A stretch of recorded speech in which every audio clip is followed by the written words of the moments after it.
Aku invite. Oh, oke. Di-invite?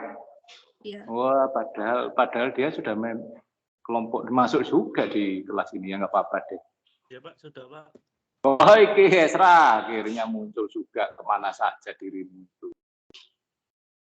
Ya, terima kasih untuk Adel yang sudah melakukan perekaman.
Oh, ternyata ada Gabriela juga ya.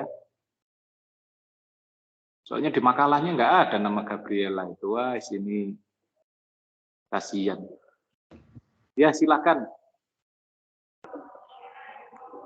Ya, tapi sebelumnya kita akan memulai dulu dengan doa. Mari kita berdoa menurut iman kepercayaan masing-masing. Berdoa dipersilahkan.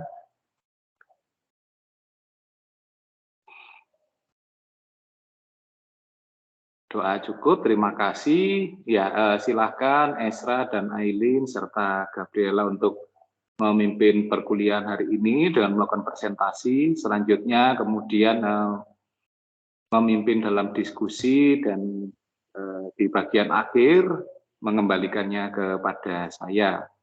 Ya, silakan dimulai saja kelompok. Selamat pagi Pak Daniel dan teman-teman sekalian.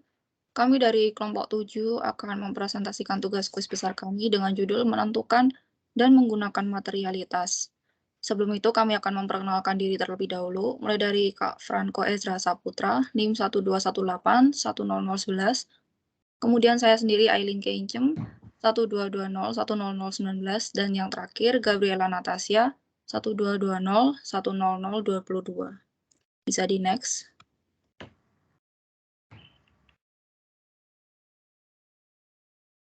Sebelum memasuki materi, akan saya jelaskan beberapa hal penting terkait materialitas. Untuk meminimalisir tingkat kesalahan, auditor diharuskan melakukan perencanaan terlebih dahulu. Nah, hal ini dilakukan untuk dapat memahami seluk-beluk perusahaan yang akan diperiksa laporan keuangannya, sehingga penilaian yang dihasilkan tepat guna dan terhindar dari kesalahan-kesalahan yang dapat merugikan pihak-pihak terkait di kemudian hari. Konsep-konsep dasar dalam auditing digunakan sebagai dasar perencanaan audit. Di antara konsep-konsep itu, konsep materialitas dan resiko termasuk konsep fundamental yang harus dipahami auditor dalam merencanakan dan melakukan kegiatan audit. Kemudian, konsep materialitas merupakan dasar penerapan standar auditing, terutama standar pekerjaan lapangan dan standar pelaporan. Dengan konsep ini, auditor menentukan standar hal-hal yang tergolong material atau tidak material. Sedangkan konsep risiko merupakan risiko yang terjadi dalam hal auditor, tanpa disadari tidak memodifikasi pendapatnya sebagaimana mestinya atas suatu laporan keuangan yang mengandung salah saji material. Bisa di next. Berikutnya ada sebab yang akan dijelaskan bertahap untuk materi kali ini, mulai dari yang pertama, menentukan materialitas, kedua, materialitas dalam perencanaan dan penilaian risiko, ketiga, materialitas dalam pelaksanaan prosedur audit, keempat, materialitas dalam pelaporan, dan yang terakhir ada studi kasus untuk materi kali ini. Bisa di next, dan selanjutnya akan dilanjutkan oleh Kak Ezra. Poin pertama kita akan membahas menentukan materialitas. Next. Materialitas menurut standar profesional akuntansi publik atau SPAP SA seksi 312. Materialitas adalah besarnya informasi akuntansi yang apabila terjadi penghilangan atau salah saji dilihat dari keadaan yang melingkupinya. Memungkinkan dapat mengubah atau mempengaruhi pertimbangan orang yang meletakkan kepercayaan atas informasi tersebut. Next. Tingkat materialitas dibagi menjadi 4. Yang pertama overall materiality, yang kedua overall performance materiality, yang ketiga specific materiality, yang keempat specific performance materiality. Yang overall materiality merupakan didasarkan atas apa yang layaknya diharapkan akan terdampak terhadap keputusan yang dibuat dalam laporan keuangan. Sedangkan overall performance materiality ditetapkan lebih rendah dari overall materiality. Sedangkan specific materiality ditetapkan untuk jenis transaksi di mana saldo akun atau disclosure tertentu pada jumlah salah sajinya akan lebih rendah dari overall materiality. Sedangkan specific performance materiality ditetapkan lebih rendah dari specific materiality. Next. Untuk selanjutnya bisa dijelaskan oleh Tasya. Selanjutnya ada persentase materialitas. Tidak ada rumusan atau standar tertentu untuk penetapan materialitas. Contoh penerapan overall materiality dan tingkatnya dapat ditetapkan sebagai berikut. Overall materiality sama dengan tolak ukur dikali persen tertentu. Lalu di sini ada entitas nirlaba 0,5% sampai 5% dari total penerimaan atau total belanja. Lalu entitas bertujuan mencari laba 5% sampai 10% dari laba sebelum pajak atau laba operasi. 0,5% sampai 1% dari total penjualan atau pendapatan. Entitas berbasis aset 0,5% sampai 1% dari total aktiva dan 1% dari ekuitas. Persentase materialitas. Rumusnya adalah performa materiality sama dengan OM dikali persen tertentu. Penerapan dan tingkat performance materiality. Yang pertama, alokasi performance materiality atau PM pada satu akun tertentu tidak lebih dari 60% dari overall materiality atau OM. Yang kedua, jumlah seluruh PM performance materiality tidak lebih dari 2 kali nilai overall materiality. Yang ketiga, dapat ditetapkan secara bervariasi untuk kelas transaksi atau saldo akun. Penggunaan materialitas atas salah saji yang tidak dikoreksi biasanya menggunakan dasar penentuan oleh KAP, KSP yang umumnya 3% sampai 5% dari performance materiality. Sifat salah saji. Seorang auditor juga harus mempertimbangkan sifat dari potensi adanya salah saji dan situasi khusus mengenai terjadinya salah saji itu. Sifat salah saji terjadi ketika ia berpotensi salah saji dan situasi khusus mengenai terjadinya salah saji. Mengevaluasi dampak salah saji terhadap laporan keuangan serta situasi yang terkait dengan mengevaluasi dampak salah saji terhadap laporan keuangan. Situasi yang terkait dengan salah saji dapat menyebabkan auditor mengevaluasi salah saji itu sebagai dengan salah saji dan dapat menyebabkan auditor mengevaluasi salah saji itu sebagai material sekalipun besarnya atau angka salah saji di bawah materialitas. Salah saji yang lazim dapat ditemukan antara lain sebagai berikut. 1. Kesalahan dan kecurangan dalam pembuatan laporan keuangan. 2. Penyimpangan terhadap perangkat pelaporan keuangan yang digunakan. 3. Kecurangan yang dilakukan karyawan atau manajemen. 4. Kesalahan manajemen. 5. Pembuatan estimasi yang tidak akurat atau tidak tepat. Atau yang keenam, penjelasan yang keliru, tidak tepat atau tidak lengkap mengenai kebijakan akuntansi atau hal lain dalam catatan atas laporan keuangan. Selanjutnya akan dijelaskan oleh Aileen.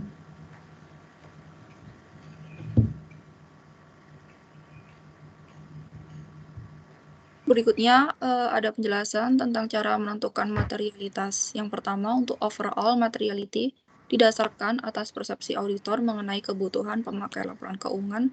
Dan yang kedua, untuk performance materiality ditetapkan dalam jumlah yang lebih rendah. Jadi next.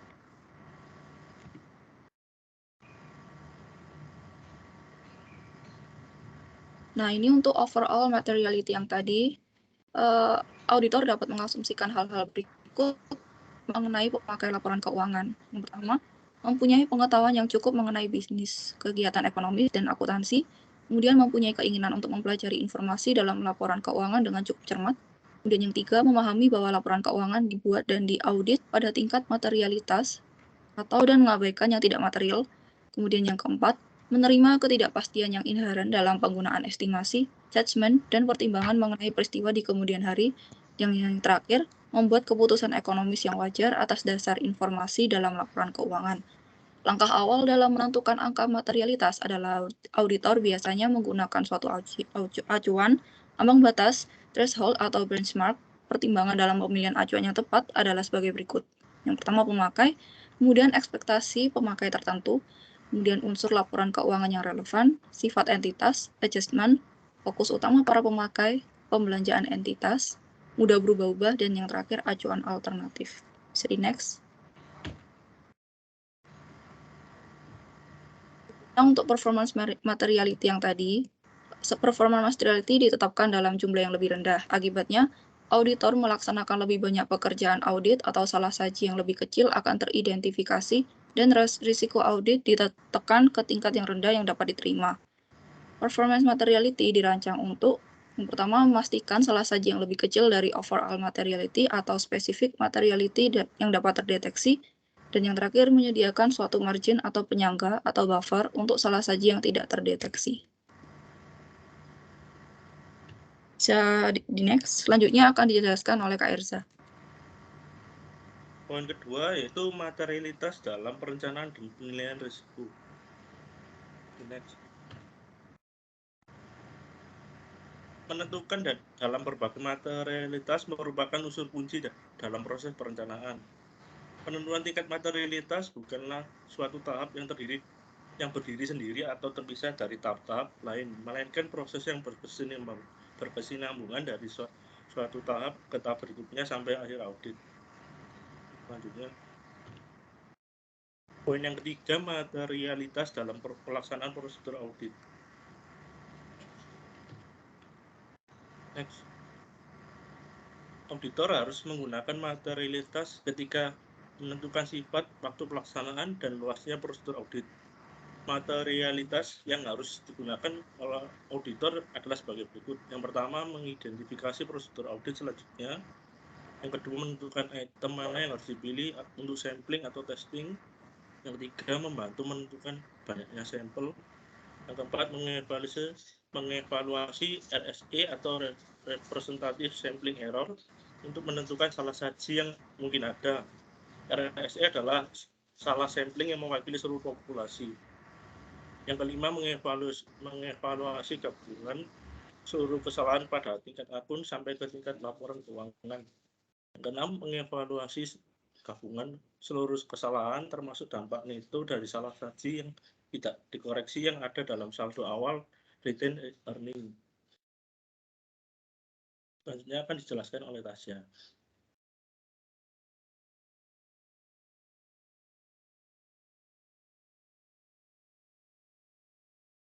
Mic-nya ke mute, mic-nya.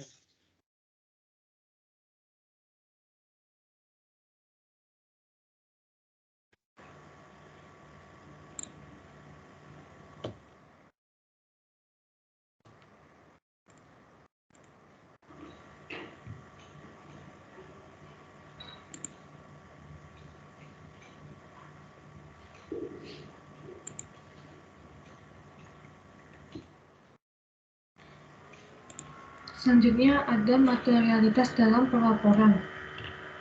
Di sini ada terjemahan alinea 11 dan 12 ISA 450. ISA 450 alinea 11.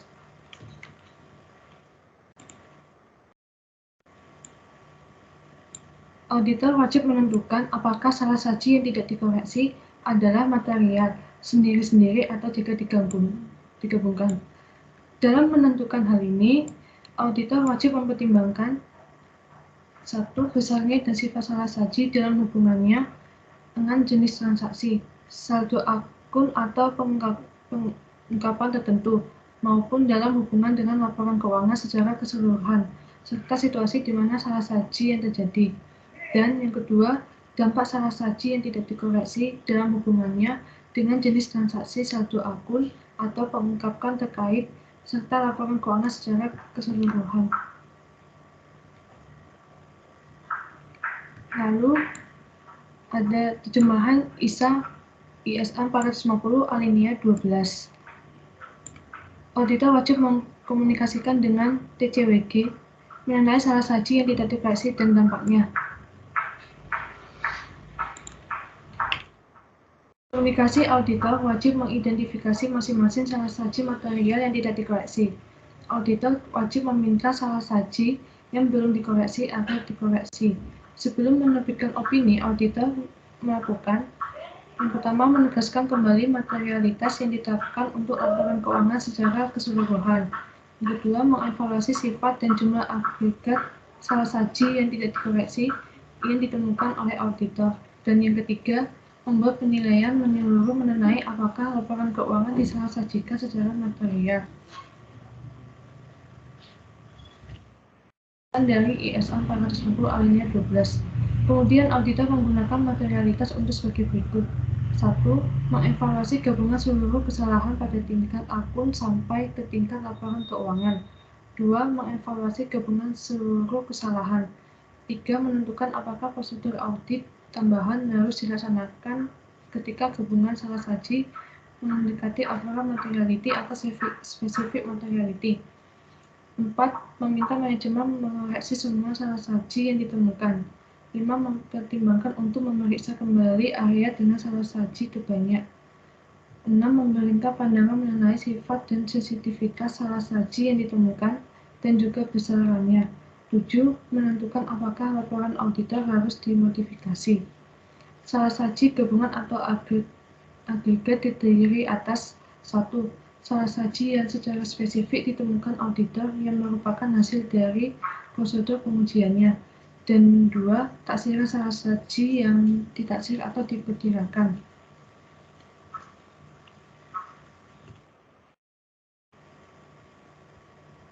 Lalu selanjutnya studi kasus akan dijelaskan oleh Aileen. Baik, bisa di next. Untuk studi kasus yang pertama, penentuan materialitas PT Gudang Garam Tbk. Bisa dilihat laporan laba rugi PT Gudang Garam Tbk dalam jutaan rupiah pada tahun 2021. Mulai dari pendapatan sampai saham beredar. Nah, di sini kami mengindikasikan untuk dasar penetapan materialitas menggunakan laba bersih. Kemudian untuk mencari overall materiality, tingkat materialitas yang digunakan adalah 5%. Nilai laba bersihnya adalah 5.768.435 juta.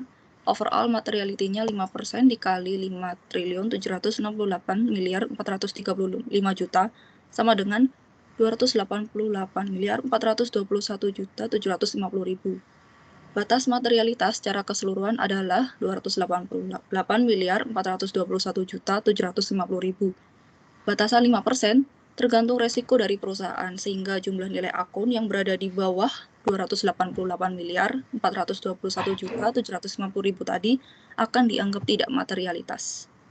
Bisa di next. Ini adalah cara untuk mencari performance materiality dari PT Gudang Garam Tbk tahun 2021 kemarin.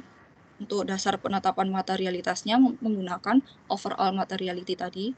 Kemudian tingkat materialitas yang ditetapkan oleh perusahaan adalah 60%. Nilai overall materiality tadi adalah 288 miliar. Kemudian performance materiality-nya adalah 60% dikali 288 miliar sehingga menghasilkan 173.053.050.000. Batas materialitas berubah menjadi 173.053.050.000 dan bukan 288 miliar tadi. Artinya, nilai akun yang lebih dari 173 miliar itu akan dianggap materialitas, dan kalau kurang dianggap tidak materialitas. Penggunaan performance materiality digunakan karena auditor biasanya ingin lebih berhati-hati dalam memeriksa laporan keuangan. Kemudian untuk yang C, mencari salah saji yang tidak dikoreksi. Dasar penetapan materialitasnya adalah performance materiality. Tingkat materialitas yang digunakan oleh perusahaan adalah 3% dari performance materiality tadi. Nilai PM-nya adalah 173 miliar. Kemudian salah saji yang tidak dikoreksi. Untuk rumusnya 3% dikali 173 miliar itu yang menghasilkan 5.191.591.500 rupiah. Dalam hal ini, salah saji yang tidak dikoreksi akan dianggap tidak material. Secara keseluruhan, dapat disimpulkan bahwa menentukan performance materiality dengan tujuan menekan risiko sampai ke titik rendah dapat diterima. Untuk itu, sengaja ditetapkan pada angka yang lebih rendah dari nilai overall materiality. Performance materiality juga digunakan untuk memastikan salah saji yang lebih kecil dari performance materiality sendiri dan dapat dideteksi serta menyediakan suatu margin atau penyangga untuk salah saji yang tidak terdeteksi dari selisih antara gabungan seluruh salah saji yang terdeteksi tetapi tidak dikoreksi dari nilai performance materiality. Bisa di next. Untuk berikutnya akan dijelaskan oleh Kak Ezra.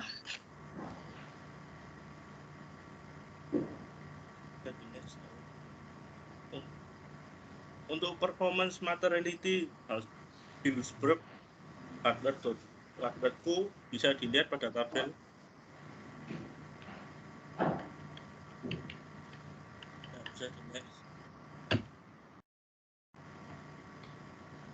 Kemudian opini auditor atas salah saji. Laporan keuangan dipandang mengandung salah saji material jika dapat salah saji sebesar 0,5% sampai 1% dari total aktiva. Diketahui bahwa PT ABC mempunyai total aktiva sebesar 125.750 juta rupiah, terjadi salah saji sebesar 850 juta rupiah. Tingkat materialitas total aktiva yaitu 1% dikalikan 125.750.000 rupiah sama dengan 1.257.500.000 rupiah. 850.000 juta adalah salah saji material 0,68% dari total aktiva dengan rumus 850 juta dibagi dengan 125.750 juta rupiah dikalikan dengan 100%.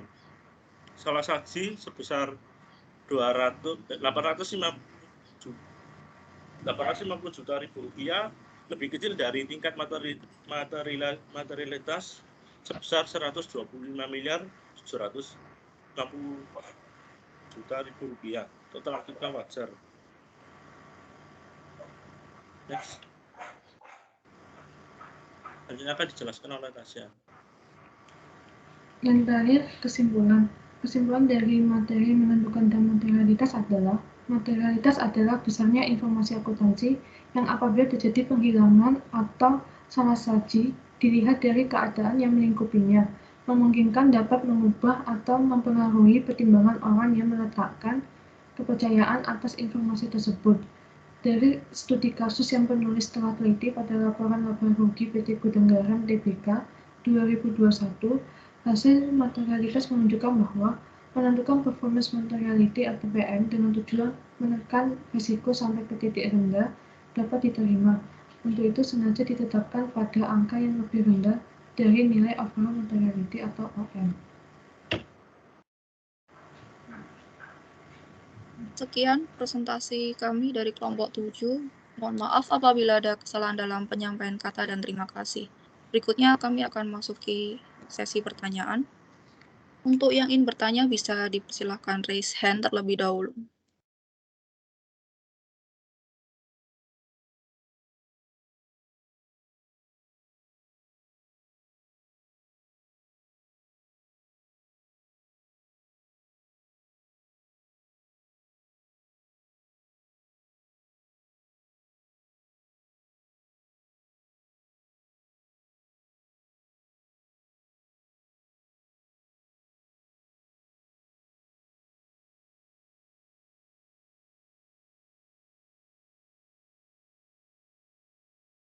Baik, sudah ada 12 penanya.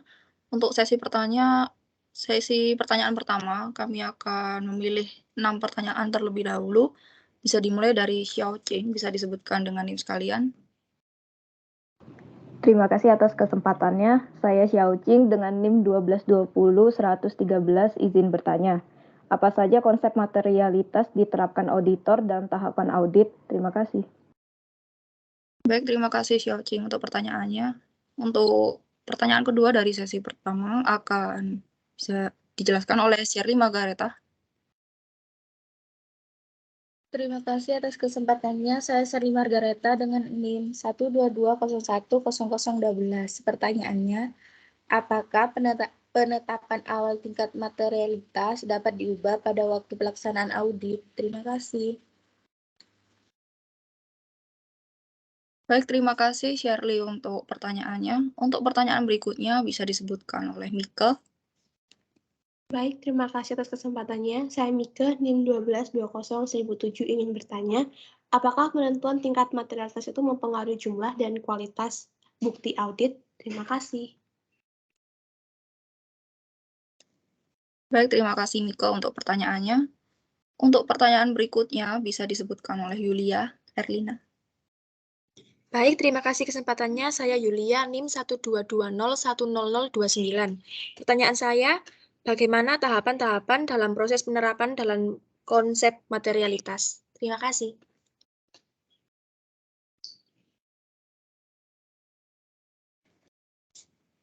Baik, terima kasih Yulia atas pertanyaannya. Untuk pertanyaan berikutnya bisa disebutkan oleh Safira. Baik, terima kasih atas kesempatannya. Saya Safira, NIM 122010011 ingin bertanya, apa yang dimaksud dengan tolerable misstatement dan apa hubungannya dengan materialitas laporan keuangan? Terima kasih. Terima kasih Safira untuk pertanyaannya. Untuk pertanyaan terakhir dari sesi pertama bisa disebutkan oleh Benedikta Floren. Baik, terima kasih atas kesempatannya. Saya Benedikta Floren dengan NIM terakhir 32. Saya ingin bertanya, bagaimana penggunaan materialitas dalam perencanaan strategi menyeluruh dan perencanaan audit? Terima kasih.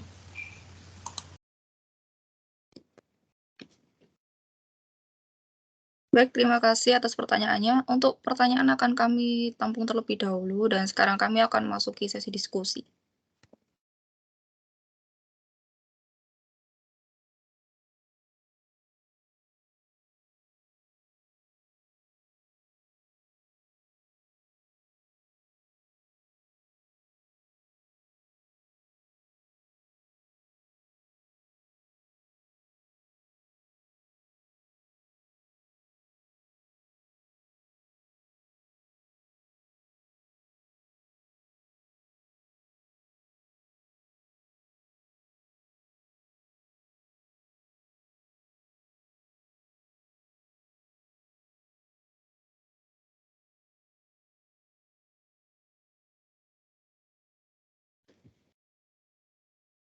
Baik, untuk pertanyaan pertama dari sesi pertama, untuk Xiao Qing, pertanyaannya akan saya jawab. Pertanyaan itu adalah, apa saja konsep materialitas diterapkan auditor dalam tahapan audit? Nah, konsep materialitas itu diterapkan oleh auditor pada tahap perencanaan dan pelaksanaan audit, serta pada saat mengevaluasi dampak kesalahan penyajian yang teridentifikasi dalam audit dan kesalahan penyajian yang tidak dikoreksi, jika ada terhadap laporan keuangan dan pada saat merumuskan opini dalam laporan auditor, sebagaimana ditetapkan dalam standar audit atau SA 320 alinea pertama, materialitas dan risiko audit perlu dipertimbangkan sepanjang pelaksanaan audit, khususnya pada saat yang pertama, mengidentifikasi dan menilai kesalahan penyajian material, yang kedua, menentukan sifat, saat, dan luas prosedur selanjutnya, kemudian yang terakhir, mengevaluasi dampak kesalahan penyajian yang tidak dikoreksi, jika ada, terhadap laporan keuangan dan dalam merumuskan opini dalam laporan auditor. Apakah jawabannya sudah menjawab, Xiao Qing? Sudah menjawab, terima kasih. Baik, terima kasih. Kemudian untuk pertanyaan Shirley Margareta akan dijawab oleh Tasya. Baik, saya akan menjawab pertanyaannya Shirley. Apakah penetapan awal tingkat materialitas dapat diubah pada waktu pelaksanaan audit? Jawabannya tidak, karena penetapan materialitas harus dilakukan dan didokumentasikan pada tahap perencanaan audit. sehingga penetapan awal tingkat materialitas tidak dapat dirubah pada saat pelaksanaan audit. Bagaimana Sally, apakah sudah terjawab? Iya, sudah terjawab. Terima kasih. Ya, sama-sama. Baik, untuk pertanyaan berikutnya dari Mika Trinanda akan saya jawab sendiri.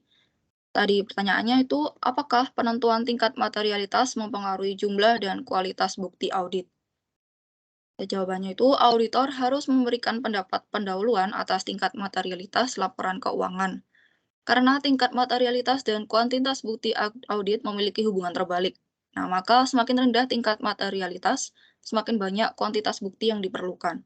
Sebaliknya, jika tingkat materialitasnya tinggi, maka kuantitas bukti yang diperlukan pun akan semakin sedikit. Apakah jawabannya sudah jawab? Iya, sudah terjawab. Terima kasih. Terima kasih kembali. Kemudian untuk pertanyaan berikutnya dari Yulia Erlina akan dijawab oleh Gabriela Natasha lagi. Baik, saya akan menjawab pertanyaannya Yulia. Tadi pertanyaannya, bagaimana tahapan-tahapan dalam proses penerapan dalam konsep materialitas? Jawabannya adalah, yang pertama, menetapkan pertimbangan awal tentang tingkat materialitas. Kedua, mengalokasikan pertimbangan awal tentang tingkat materialitas ke dalam segmen-segmen. Ketiga, mengestimasi total kesalahan penyajian yang terdapat dalam segmen. Keempat, mengestimasi kesalahan dalam penyajian gabungan. Kelima, membandingkan antara estimasi tentang gabungan dan pertimbangan awal atau pertimbangan yang telah direvisi tentang tingkat materialitas. Bagaimana Yulia, apakah sudah terjawab? Iya, sudah menjawab, Tasya. Terima kasih. Iya, sama-sama. Baik, saya selanjutnya akan menjawab pertanyaan dari Safira. Kemudian untuk pertanyaan berikutnya dari Safira Fitrianti akan dijawab oleh Kak Ezra.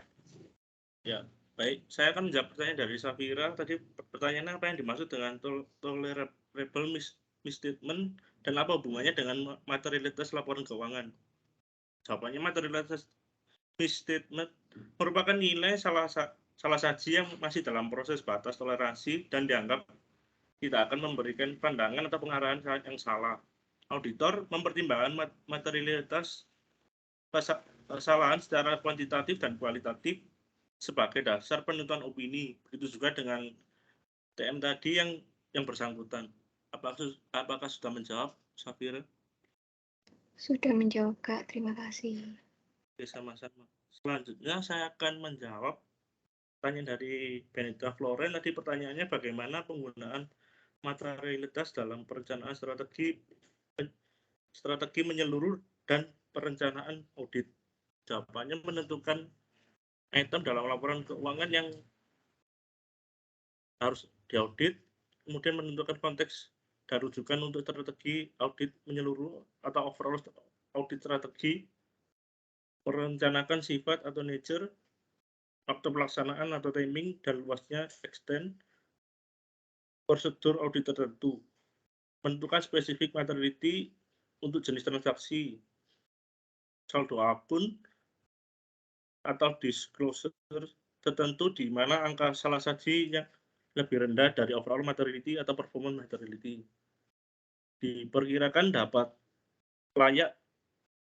mempengaruhi keputusan ekonomis pemakai laporan keuangan, menentukan performance materiality untuk setiap tingkat spesifik materiality sesuai dengan kebutuhan audit. Untuk jenis transaksi, saldo akun atau disclosures tertentu, tergantung tingkat risiko yang dikehendaki untuk masing-masing item tersebut. Kemudian mengevaluasi bukti terakhir untuk menentukan perlu atau tidaknya adjustment atau revisi terhadap tingkat-tingkat materialitas. Jika diperlukan, auditor akan merevisi sifat, waktu pelaksanaannya, dan luas prosedur sesuai keadaan. Itu Benita Floren, apakah sudah menjawab? Sudah menjawab, terima kasih. Sama-sama. Untuk sesi pertanyaan kedua, kami akan membuka 6 penanya.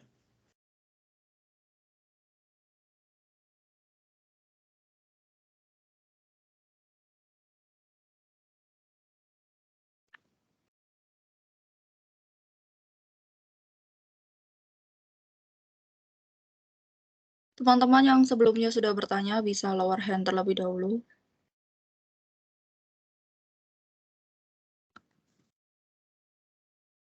Baik, untuk sesi pertanyaan kedua dan pertanyaan pertama bisa dimulai dari Melania Vania. Baik, terima kasih atas kesempatannya. Saya Melania Vania dengan NIM terakhir 06. Untuk pertanyaannya, apakah ada dasar-dasar pertimbangan untuk evaluasi di tingkat materialitas? Terima kasih. Baik, terima kasih Vania untuk pertanyaannya. Untuk pertanyaan berikutnya bisa disebutkan oleh Yuken. Baik, saya Yuken dengan NIM 12200128 ingin bertanya, kira-kira apa yang nantinya dilakukan oleh auditor apabila risiko kecurangan teridentifikasi? Terima kasih.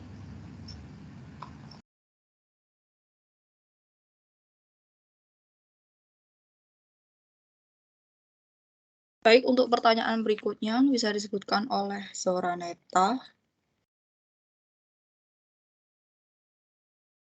Karena masih ada dalam kendala, maka saya akan tanya lagi untuk terakhir, bisa dipas. Kemudian berikutnya bisa disebutkan oleh Silviana.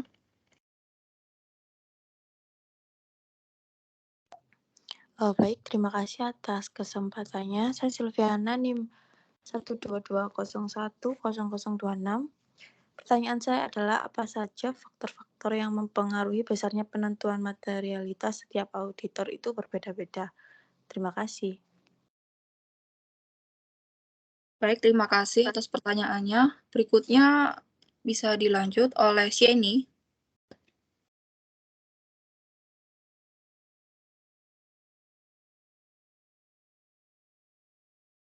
Mungkin karena ada kendala, maka Sheni mengirimnya via chat ya, chat Teams. Selamat pagi, saya Sheni, NIM 122010014. Mohon maaf, mic saya error. Berikut pertanyaan saya, apa tindak lanjut setelah auditor menemukan bahwa perusahaan yang diaudit memiliki tingkat materialitas yang tinggi? Terima kasih. Baik, Sheni, terima kasih atas pertanyaannya di chat Teams. Untuk pertanyaan berikutnya, bisa disebutkan oleh pertanyaan terakhir, Angel Patricia. Baik, terima kasih atas kesempatannya. Saya Angel, NIM 12200121 ingin bertanya, mengapa materialitas pada tingkat laporan keuangan menjadi penting untuk diperhatikan oleh auditor? Terima kasih. Baik, terima kasih Angel atas pertanyaannya. Untuk berikutnya kami akan masuki sesi diskusi terlebih dahulu.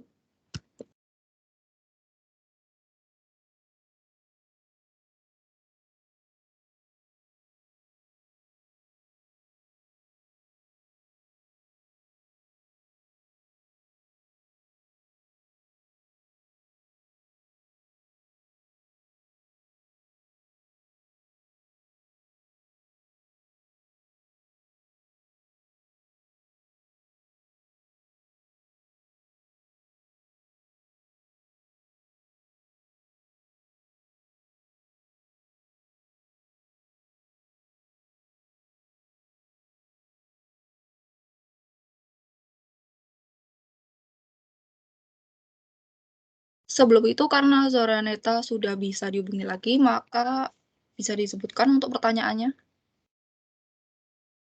Baik, terima kasih untuk kesempatannya. Saya Zoraneta, NIM 1220133 ingin bertanya, apakah perbedaan dari istilah material kinerja dan pertimbangan pendahuluan tentang materialitas? Terima kasih. Baik, terima kasih Jola untuk pertanyaannya. Untuk pertanyaannya akan kami tampung terlebih dahulu.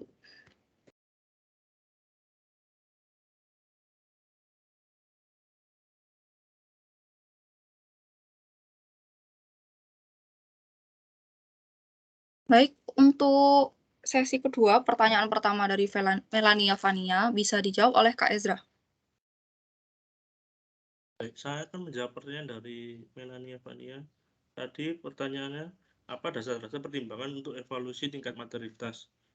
Jawabannya laba bersih sebelum pajak umumnya merupakan dasar pertimbangan utama yang dipergunakan untuk menentukan tingkat materialitas karena item ini dianggap sebagai item penting dalam penyediaan informasi kepada para pengguna laporan. Sebagai tambahan dalam membangun suatu dasar pertimbangan merupakan hal yang penting pula untuk memutuskan apakah kesalahan saji yang ada secara material dapat mempengaruhi kewajaran dari berbagai dasar pertimbangan lainnya yang mungkin dipilih seperti aktiva lancar, total aktiva, kewajiban lancar, dan modal pemegang saham. Apakah sudah menjawab, Melania Fania? Sudah menjawab, Pak. Terima kasih. Ya, sama-sama.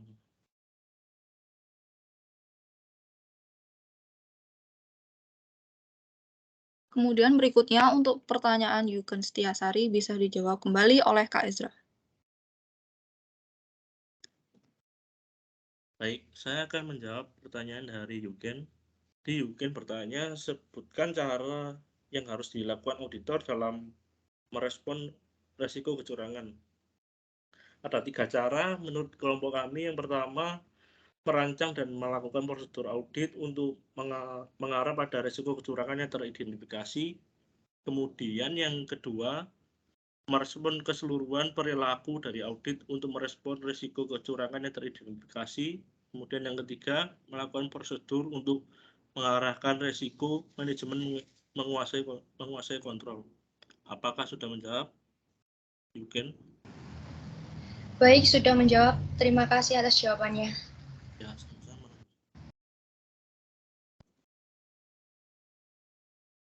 Kemudian untuk pertanyaan berikutnya dari Sheni Jessica akan saya jawab sendiri. Pertanyaannya tadi adalah apa tindak lanjut setelah auditor menemukan bahwa perusahaan yang diaudit memiliki tingkat materialitas yang tinggi? Sebenarnya, tidak ada standar dari tingkat materialitas yang ada. Biasanya, perusahaan menentukan tingkat materialitas standar sesuai dengan standar baku yang diatur oleh SA. Misalnya ya, untuk pendapatan penjualan ketentuan persentasenya dari 0,5% sampai 2%.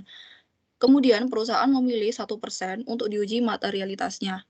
Nah, 1% itulah yang disebut tingkat materialitas.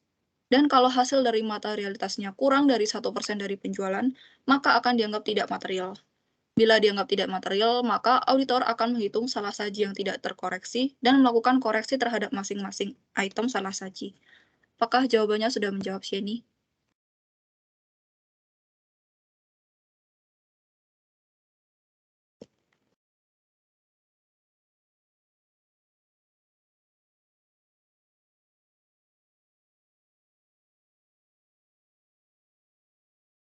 Mungkin karena ada kendala dalam errornya dan sudah dijelaskan dalam chat Teams tadi, maka jawaban untuk pertanyaan berikutnya akan saya lanjut. Untuk pertanyaan Zoraneta akan saya jawab sendiri.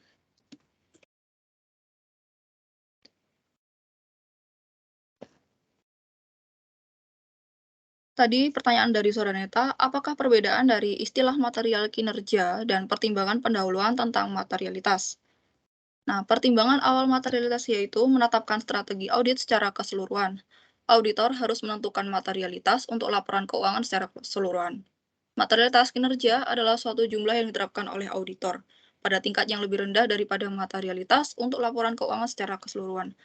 Apakah jawabannya sudah menjawab, Zoraneta? Sudah, Aileen. Terima kasih. Terima kasih kembali. Untuk pertanyaan berikutnya dari Silviana dan Angel bisa dijawab oleh Gabriela Natasha. Baik, saya akan menjawab pertanyaannya Silviana.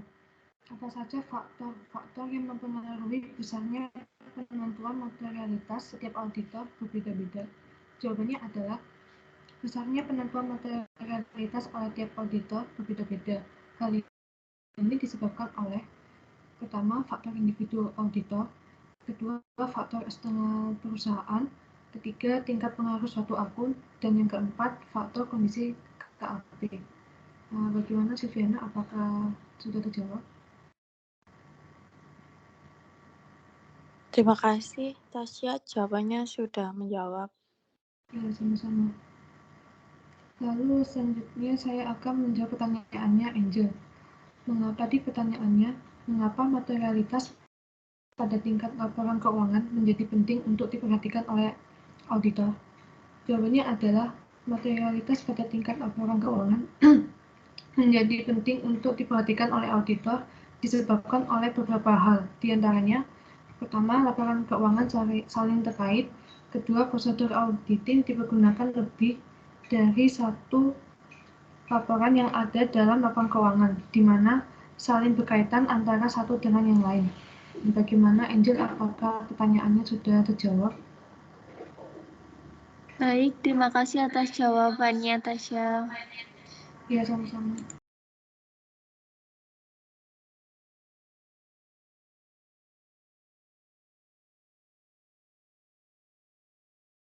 Baik, teman-teman, untuk pertanyaan sesi kedua sudah kami tutup. Berikutnya akan kami lanjut ke sesi ketiga.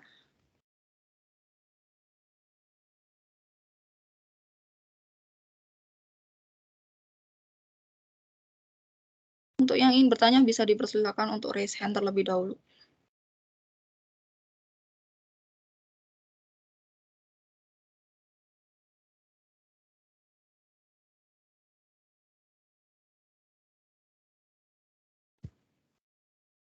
Baik, karena ada 2 penanya, maka bisa disebutkan langsung pertanyaannya, mulai dari Ishak Federico. Baik, terima kasih. Saya Ishak Federico, NIM belakang 023. Pertanyaan saya, jika tidak ada rumusan standar atau aturan baku, maka bagaimana auditor menentukan persentase perhitungan materialitas? Terima kasih. Baik, terima kasih Ishak untuk pertanyaannya. Untuk pertanyaan berikutnya dari sesi terakhir bisa disebutkan oleh Akta. Baik, terima kasih atas kesempatannya. Nama saya Akta, NIM 1220 ingin bertanya, tadi di PPT apa yang dimaksud auditor itu harus mengerti dan menerima ketidakpastian yang inheren dalam penggunaan estimasi jabatan dan pertimbangan mengenai peristiwa di kemudian hari. Terima kasih. Baik, terima kasih untuk pertanyaannya. Untuk sesi terakhir akan kami tutup dengan 2 penanya saja, dan berikutnya kami akan memasuki sesi diskusi.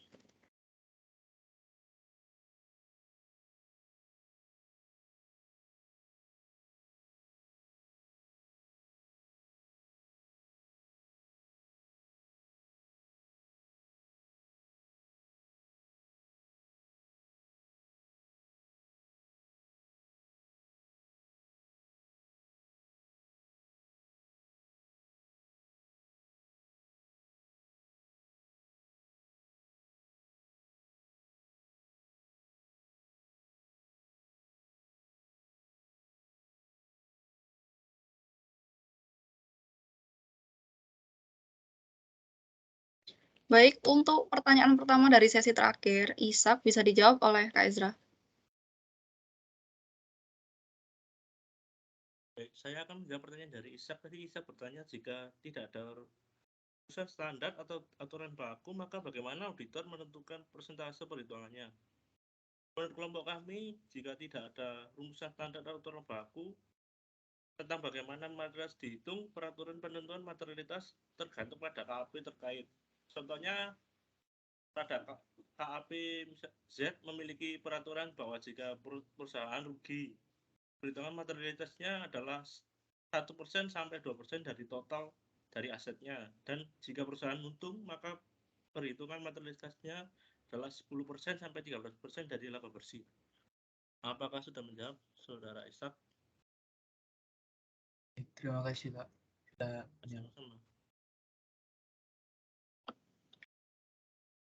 Kemudian untuk pertanyaan berikutnya dari sesi terakhir, dari Akta Aruna, akan saya jawab sendiri. Tadi pertanyaannya, apa yang dimaksud auditor harus mengerti dan menerima ketidakpastian yang inheren dalam penggunaan estimasi, jabatan, dan pertimbangan mengenai peristiwa kemudian? Artinya, auditor harus bisa menerima hasil auditingnya dan mengulas kembali laporan keuangan yang terkait dengan materialitas tersebut. Materialitas yang terdapat inheren di dalamnya harus menanggung risiko salah saji pada suatu saldo, atau akun atau golongan transaksi dengan asumsi tidak terdapat pengendalian.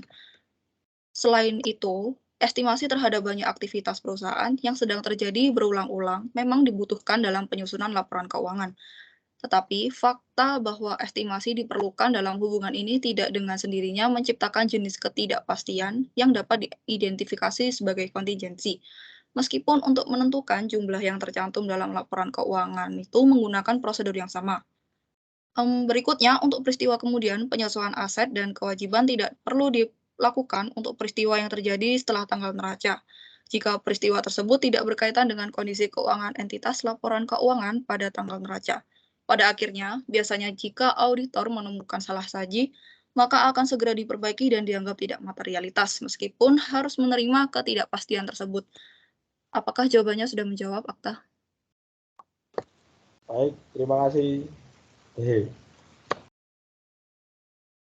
Baik, teman-teman, untuk sesi pertanyaan sudah kami tutup. Untuk berikutnya bisa kami kembalikan kepada Pak Daniel.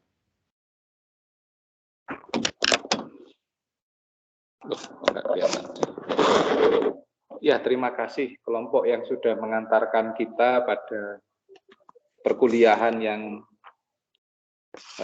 menarik ya tentang materialitas.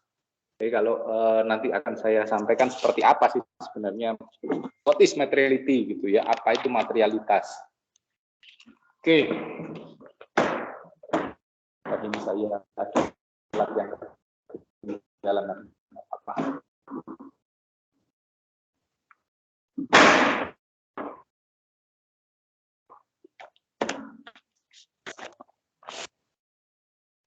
Jadi apa materialitas? Kalau saya materialitas, kita seperti mainan, ya, kemudian ternyata materialitas itu punya beberapa aspek yang harus diperhatikan. Yang pertama itu pasti kita ngomong kalau kemudian materialitas kita ngomong definisi materialitasnya. Nah, nanti kita ngomong definisi konsepnya seperti apa, gitu ya, dan sebagainya. Terus kemudian yang perlu juga diperhatikan bahwa ternyata materialitas itu selain definisi konsep juga ada hal yang terkait materialitas itu kita hitung pada awal kalau kita ngomongin ini kita perencanaan dan resiko. Saat kemudian perencanaan dan kita ngomongin itu terkait dengan risiko audit ya yang akan kita jalani. Dan kemudian pada tahapan selanjutnya ini juga terkait dengan apa? Ternyata materialitas itu terkait dengan proses dan prosedur audit.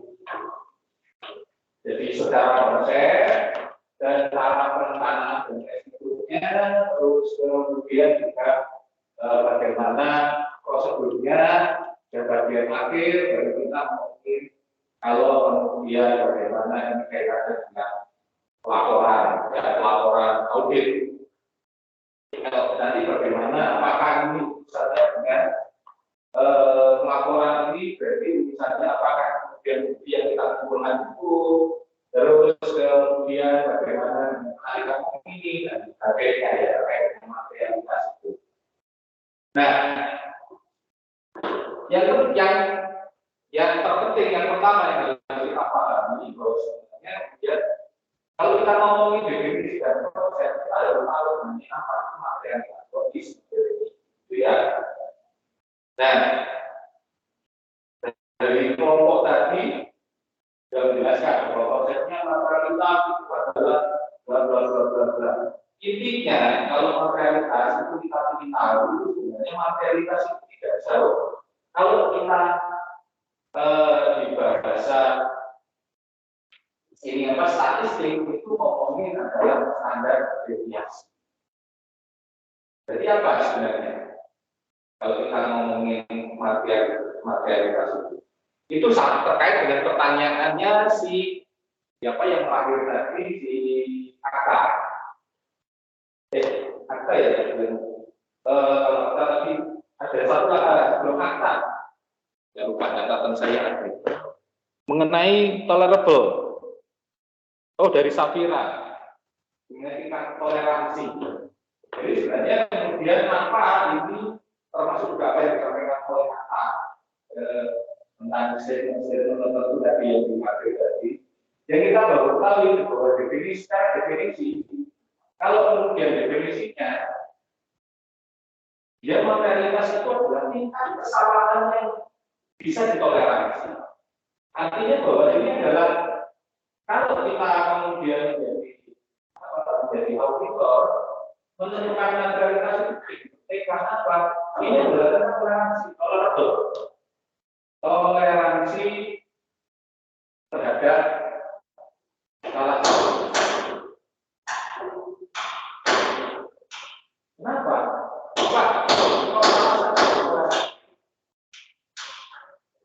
Bukannya kemudian salah satu aja bahwa kemudian perusahaan itu kalau kemudian audit itu kalau salah ya salah. Auditor bukan seorang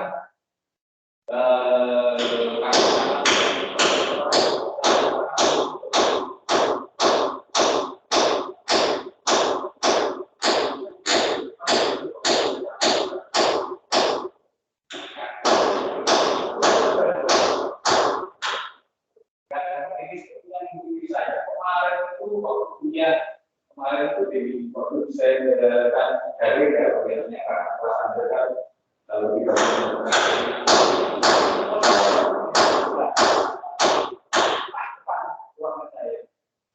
pasti bukan ruangan saja, saya ada ruangan saya dibawakan.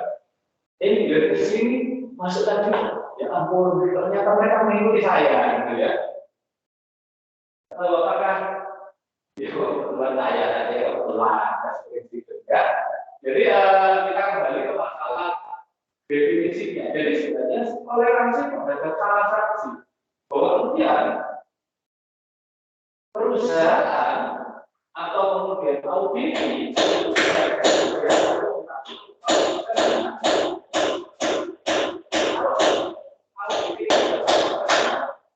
sebenarnya kita tidak perlu ngapain auditnya ya begitu aja. Karena kita memberikan keyakinan bahwa audit itu adalah assurance. Assurance itu adalah keyakinan bagi pengguna laporan keuangan bahwa kemudian laporan keuangan ini bebas dari salah satu. Jadi auditor itu bukan bekerja untuk auditingnya, tapi dia bekerja untuk pengguna laporan keuangan.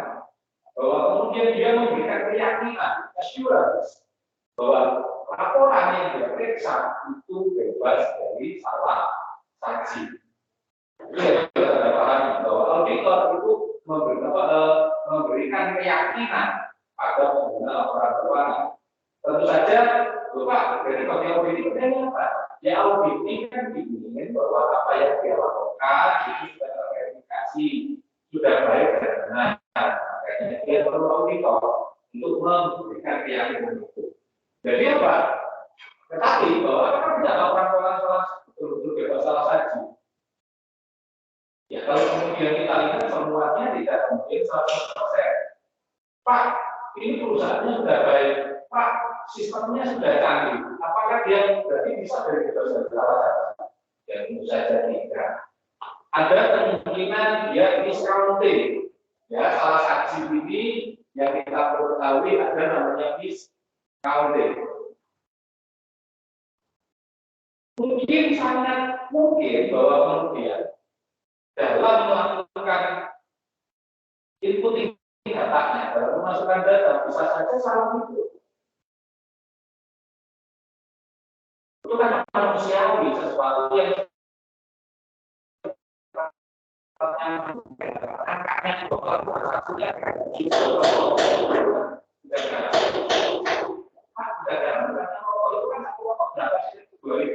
ya kalau banyak pabrik kan yang menilai dia pasti ini akan keakhir. Nah, kalau keakhir itu kan nilainya bukan 1-2 batang atau 1-2 batang. Ya,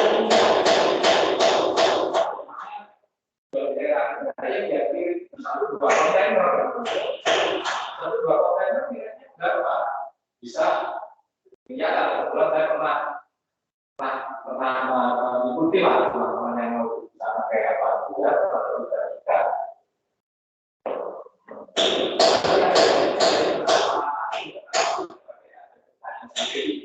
Tapi kalau kemudian sangat mungkin salah itu.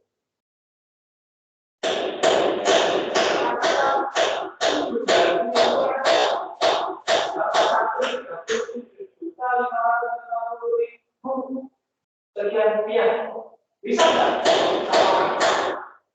Ya sangat mungkin kalau Pak sudah menggunakan komputer yang kita mencari itu loh. Ya salah kali 5 sama 6 itu. Apalagi kalau saya kan 0 kan mungkin kurang 0.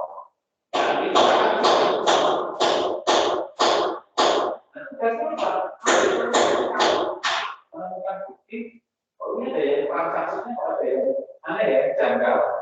Nah, itu kemudian ditetapkan dengan buktinya.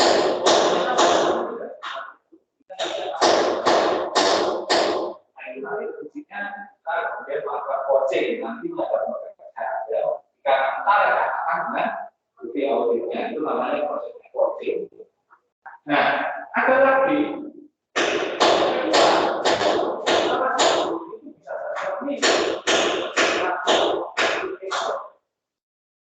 sangat mungkin bahwa kemudian salah satunya itu adalah karena salah rekaman. Ya kalau ada yang suka bulu tangkis atau yang suka pingpong, double ya ada. Salah aja servis, ya salah kamar kan. Jangan kan angkanya ya muncul ya kalau ini kan cuma satu ya kalau kita ngomongin bulu tangkis, kita ngomongin pingpong, kita ngomongin tenis, cuma satu poinnya.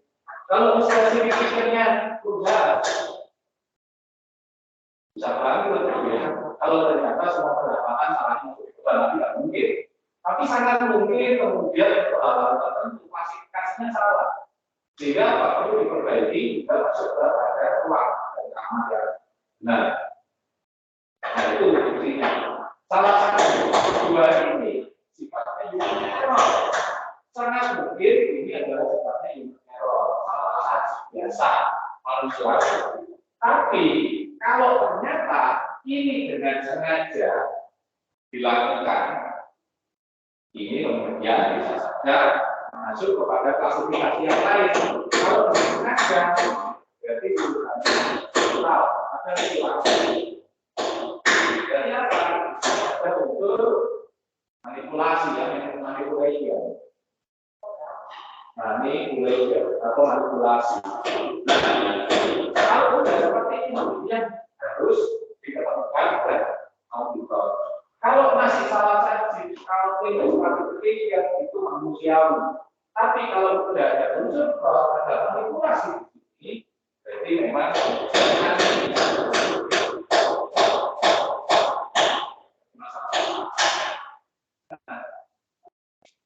konsep ini harus dipahami karena apa? Dia nanti menentukan bahwa kemudian menentukan bagaimana pelaksanaan audit dilakukan.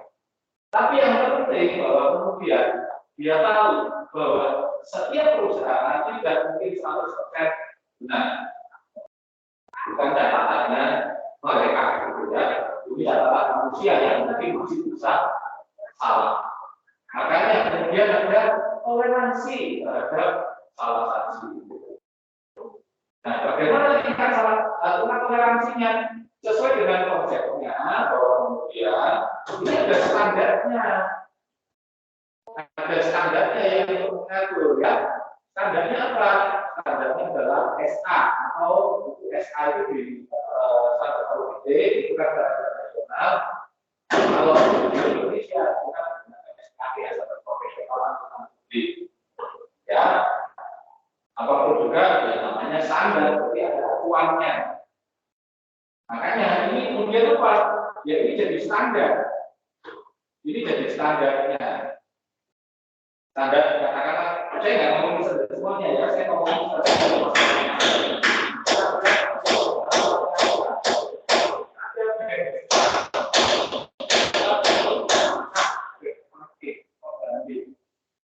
tetapi kalau lebih dari semua itu bahwa kemudian ya tetap aja kembali pada yang namanya professional judgment. profesional judgment dari masing-masing auditor itu jadi penting.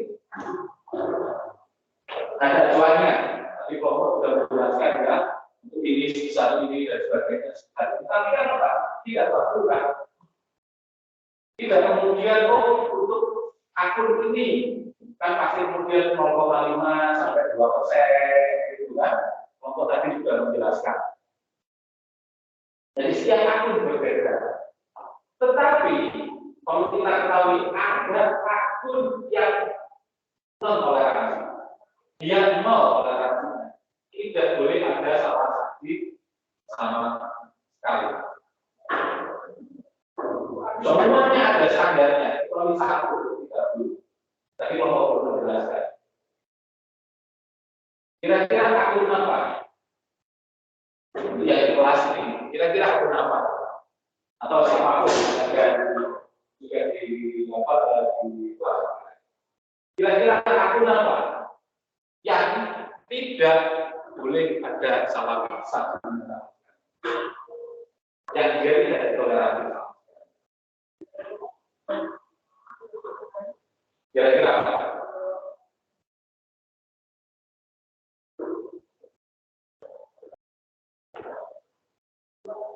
Ada satu akun yang tidak boleh ada salah saksi.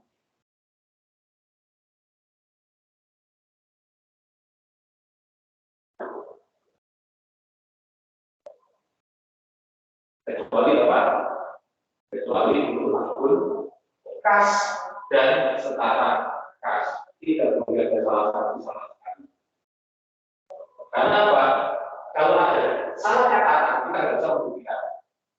Kecuali masuk di bank. Karena di bank ada catatan, bank itu pasti kemudian berapa yang kita tulis kita salah katakan transfer, catatan dari bank muncul dan itu mungkin kita bisa bandingkan dengan catatan kita. Makanya ada yang namanya rekonsiliasi bank. Sehingga ada rekonsiliasi bank. Itu sesuatu yang kita nyata bagiannya. Artinya ada dua belah pihak yang mencatat sehingga kesalahannya bisa diminimalisir dan itu dilakukan rekonsiliasi, dilakukan penyesuaiannya secara berkala. Ya, makanya rekonsiliasi bank harus berusaha itu pasti dilakukan ya. Masih begitu, auditor itu kurang kerjaan.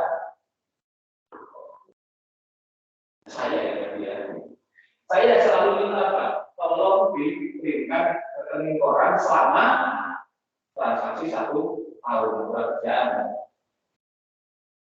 Padahal sudah ada laporan rekonsiliasinya, tapi kita masih buat. Kemudian apa? Jadi membuat proyek yang ketiga itu kerjanya auditor, mana kerjaan. Mana pekerjaan, karena kemudian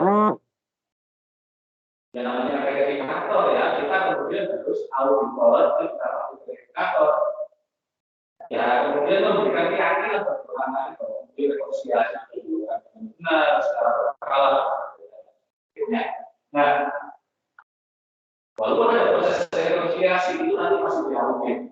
Ya itulah kerjaan auditor. Nah, tetapi bahwa mungkin standar dan benchmark ada, tapi yang penting yang perlu menjadi catatan ada yang namanya profesional judgment.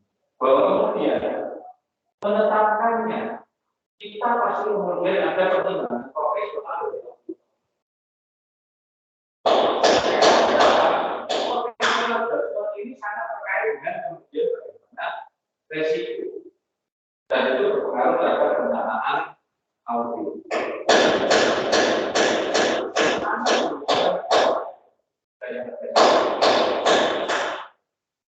Kalau kita sudah tahu perusahaannya memang baik, sistem pengendalian internalnya baik, secara aktif punya pengalaman audit dan atau kemarin kita tahu sistemnya juga baik, mungkin saja kita membuat materialitas itu lebih rendah. Bukan rendah, kita materialitasnya lebih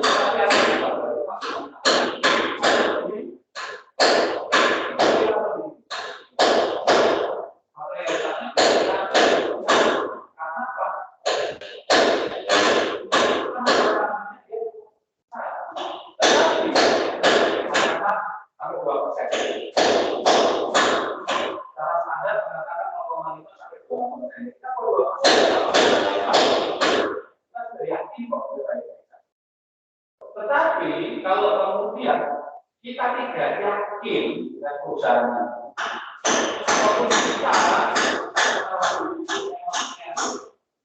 pengalaman yang buruk pada perusahaan atau kita belum pernah, maka kita buat pasti tingkat material toleransinya serendah mungkin, kan materialitasnya lebih rendah.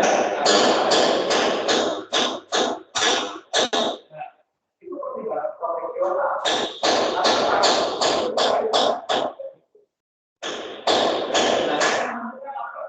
Menentukan bukan standarnya, karena standar itu acuan benchmark yang sifatnya range, ya, ada beberapa rendah, ada sampai yang tinggi. Tapi yang paling menentukan itu adalah auditornya sendiri, profesional.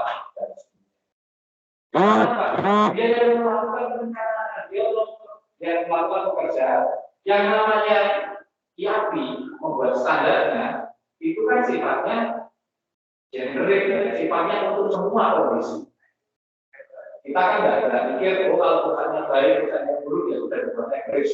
Mulai dari perusahaan yang baik, perusahaan yang buruk, adalah ini. Tapi di pertimbangan auditor, sebagai orang yang bekerja sama langsung, dia yang menjadi penentukan apa terkait banget dengan bagaimana perencanaan dan resikonya. Oke, paham ya? Jadi ini nanti langsungnya ke sini.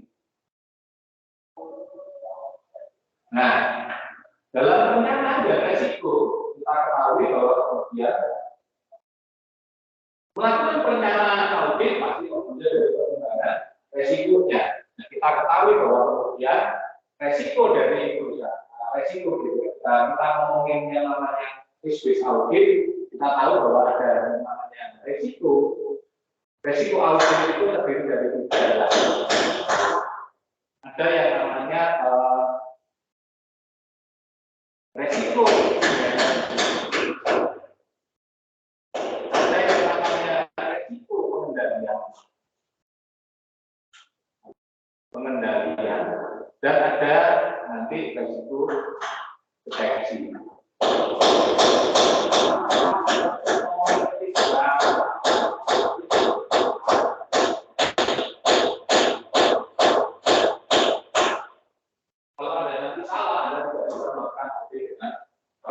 Nah, kita ketahui bahwa kemudian yang namanya resiko inherent itu terkait dengan proses bisnis di dalam perusahaan. Ya, bagaimana proses bisnis di dalam perusahaan. Sedangkan resiko pengendalian ini kita tahu terkait dengan SPI, pengendalian internalnya perusahaan. Sedangkan resiko deteksi ini kan terkait dengan SDM dari auditor.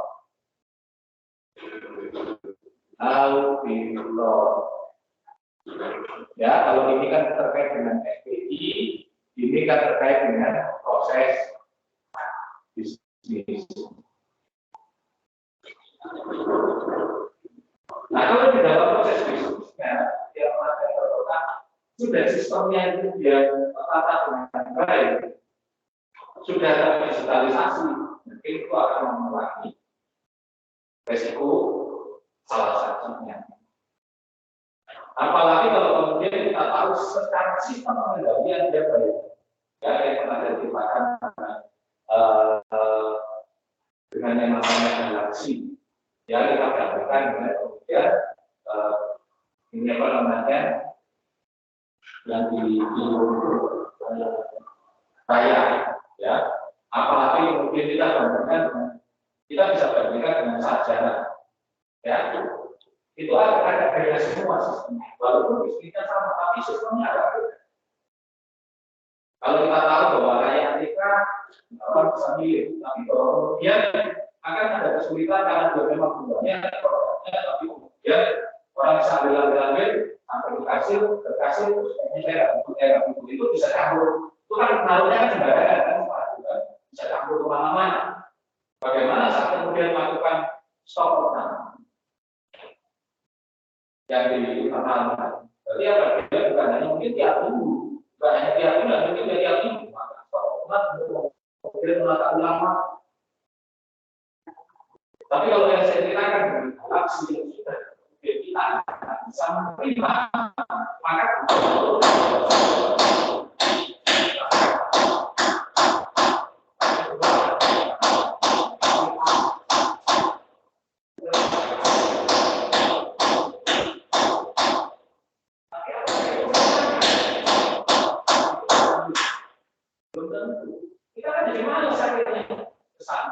kita menghadapi satu orang yang menulis, kita nggak bisa coba, nggak bisa melihat barangnya, nggak bisa kita yakin juga. Ya, tapi kalau kemudian punya esteran, ya datanya saya nggak pegang. Tapi kalau kita belinya barang yang banyak, jumlahnya banyak, untuk kita jual lagi,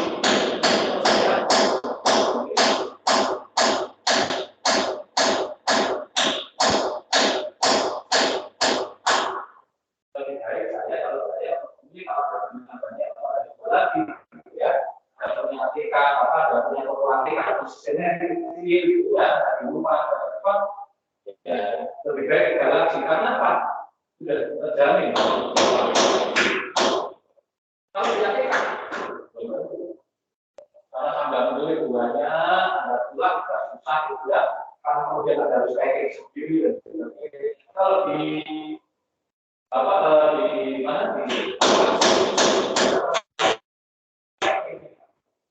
khususnya itu apa ya? Nanti ada bagian khususnya kreatif atau bagian supaya kita tidak masuk ke mobil terus kan ada kenikmatan berbeda kemudian kita beli tapi kalau kita dari pemasukan karena membuat kota besar di bawah ini kita punya pick-up atau kendaraan yang mengangkut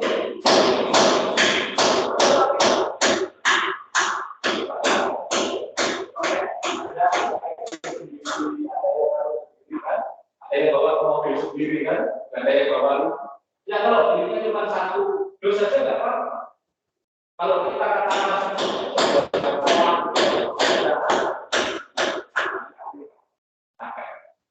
tapi kalau itu ada pemilik, tapi kalau ini main-main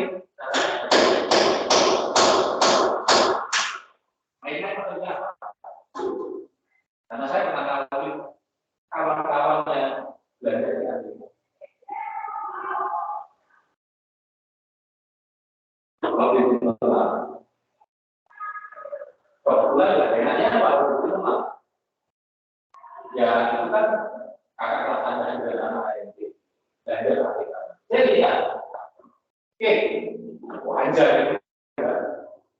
di apa aja ini yang tiga saya sudah pakai stabilo kuning yang kemudian stabilo itu ada warna-warni terus kemudian belanjanya kan udah prosedur coba terus kok ini ada barang yang aneh apa ya coba ini nggak menunjukkan di atas apa dan sebagainya di atas oke tadi dulu merah kalau yang saya ragu saya kasih satu akhirnya apa yang terjadi bolong panjang itu warna-warni merah kuning karena apa ada yang nggak beres termasuk apa di sana kan ada juga kayaknya di Fanatika itu ada dari ini ada apa jualan apa yang makan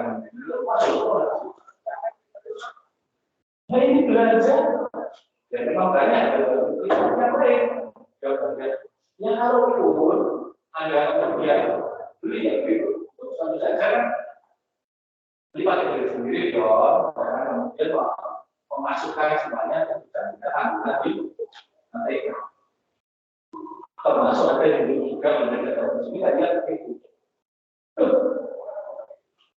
ada yang pribadi berada khususnya di orang dewasa itu ada mungkin itu dan sebagainya ada orang yang semua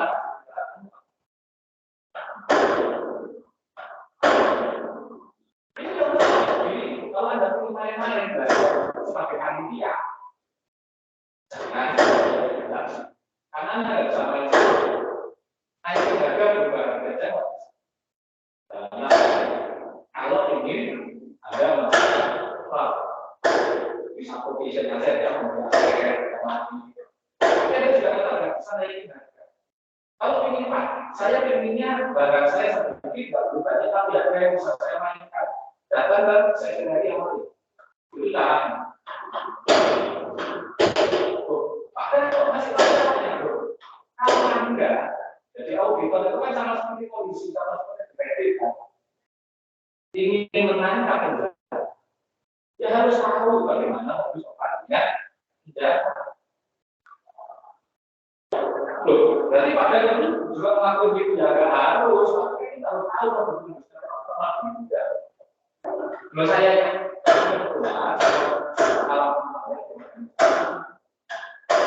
saya hanya untuk organisasi 4, semuanya lulus. Ya, 1 HMP himpunan, terus kemudian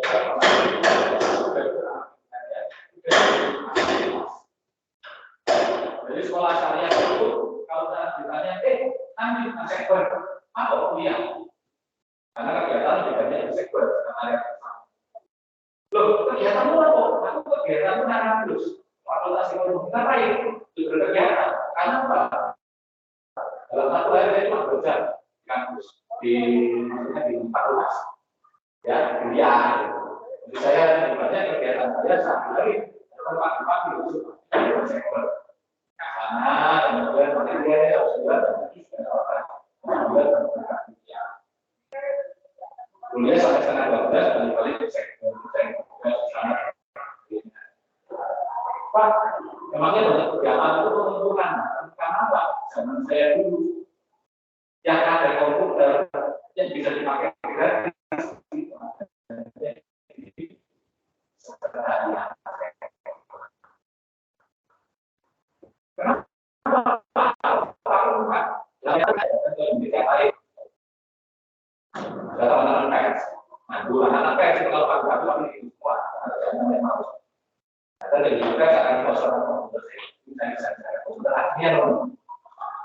Kalau sekarang Anda sudah sendiri, orang saya itu, ya kalau bila kan memang komputer hanya beberapa fungsi. Nah, jadi banyak aktivitas itu sebenarnya yang komputer gratis. Jadi perlu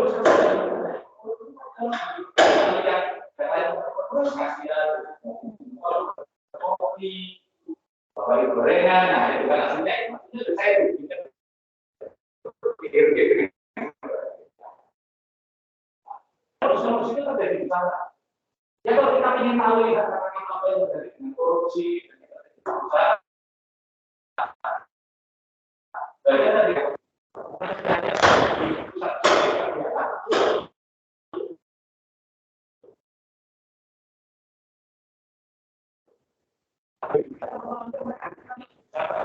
jadi ini pelakuannya dia sudah tahu saya dari mana.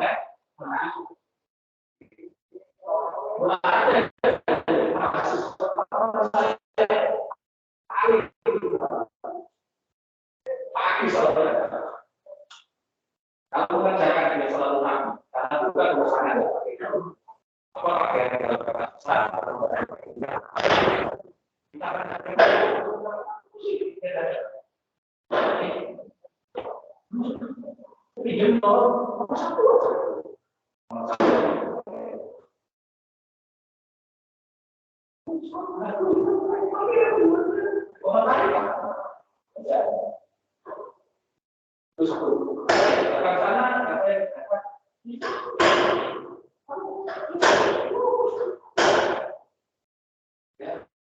yang paling bisa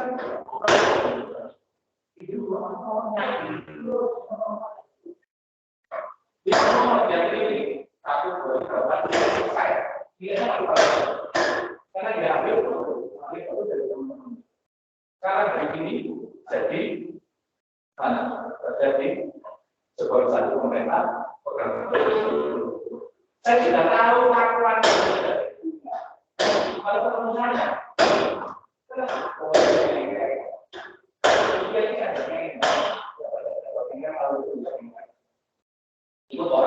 ikut orang yang kemudian dia tidak ngapa-ngapain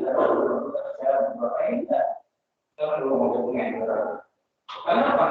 Tidak aktif dan kemudian kalau luar itu paling tinggi kan kebetulan aja itu ini kebetulan kok ya kebetulan gimana tadi ada kalau saya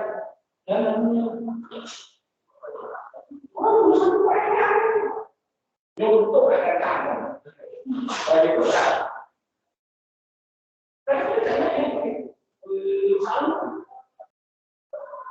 suruh ngerjakan sendiri. Ya, ujian. Makanya kalau ujian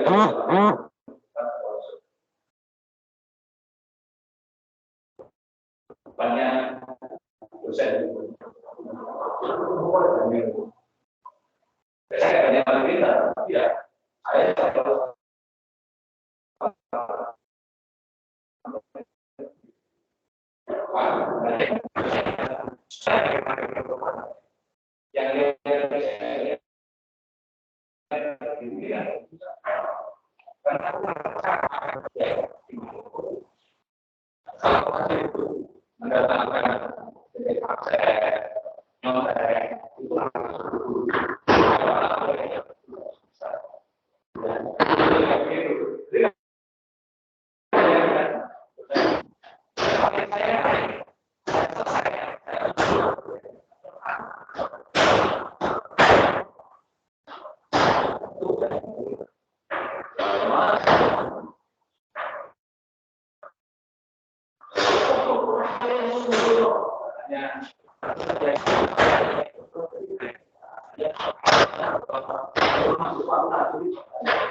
Ini malah belum masuk ini masalah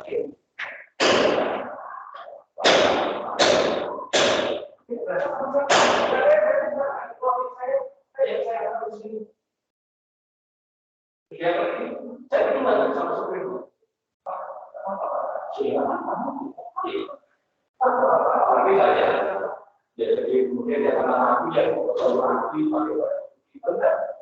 masuk ke daerah kan yang bawa kesimpulan karena kita di sini itu kan dikasih tahu mereka sama stafnya sama guru ya saya kemudian masuk itu ini kan satu dia itu dan banyak kan kalau masuk ke daerah itu kan Jakarta kan itu kan orangnya kan orang semuanya dari sini semua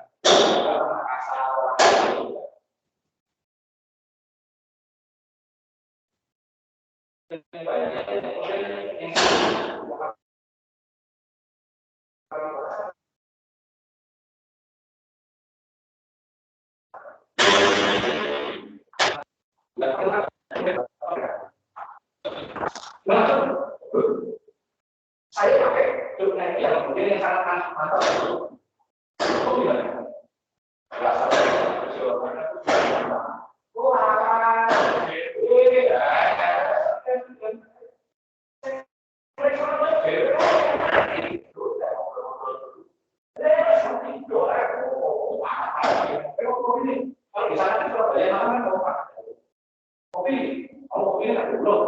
Kopi rokok dulu, nggak tahu kopi.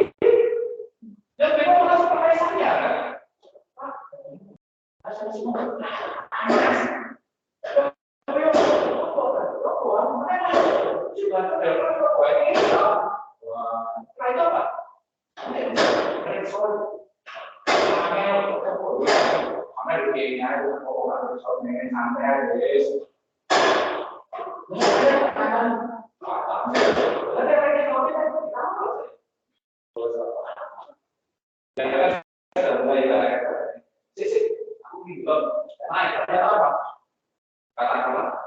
Persediaan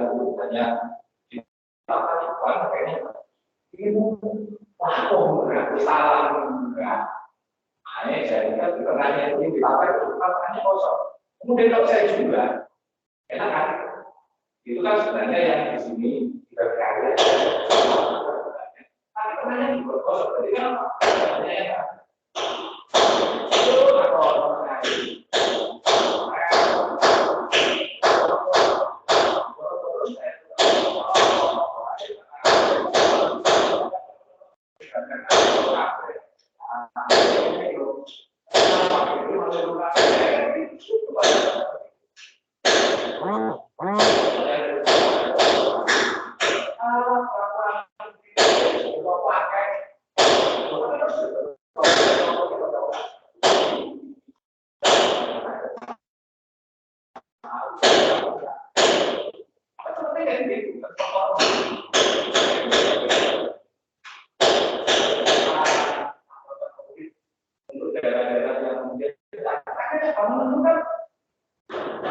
menentukan materialnya sudah biasa, kemudian kayak begitu saya tahu pola-pola kayak itu kan secara mahasiswa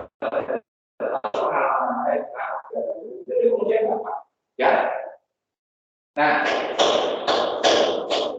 akhirnya bagaimana ya kalau kita itu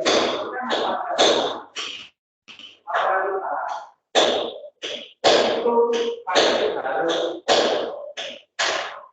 memperhatikan yang namanya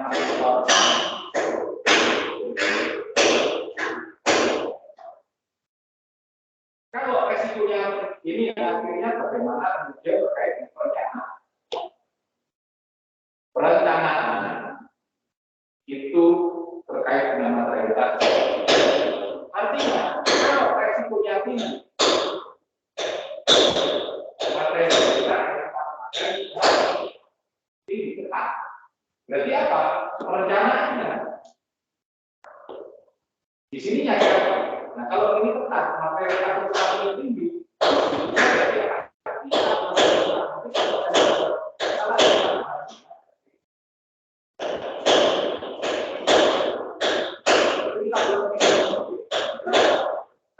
pakai 0,5%, kita 0,5, kenapa?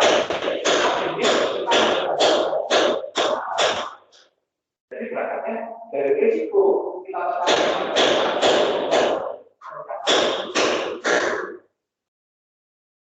kalau kita ketemu sudah tahu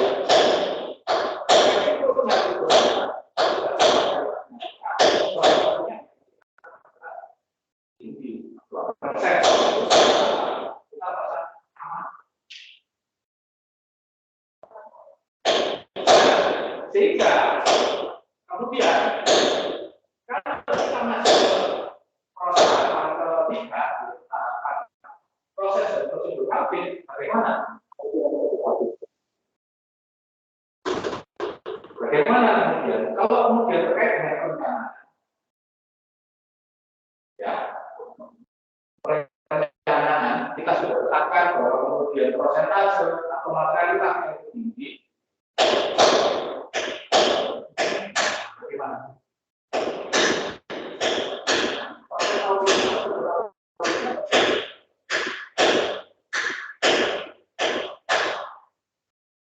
Prosedur auditnya pasti kita harus juga buatnya di karena apa?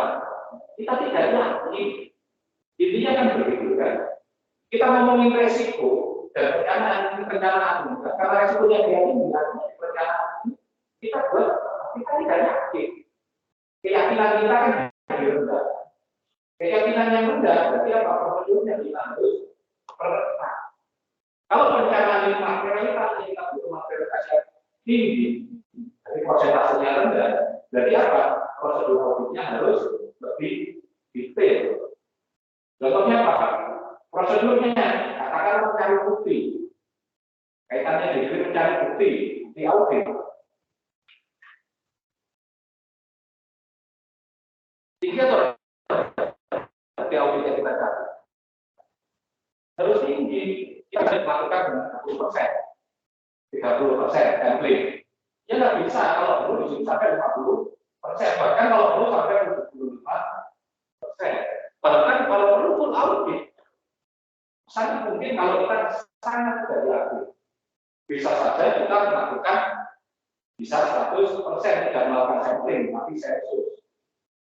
Jadi apa kita meminta bukti transaksi itu sampai 100% atau sangat mungkin, sangat mungkin.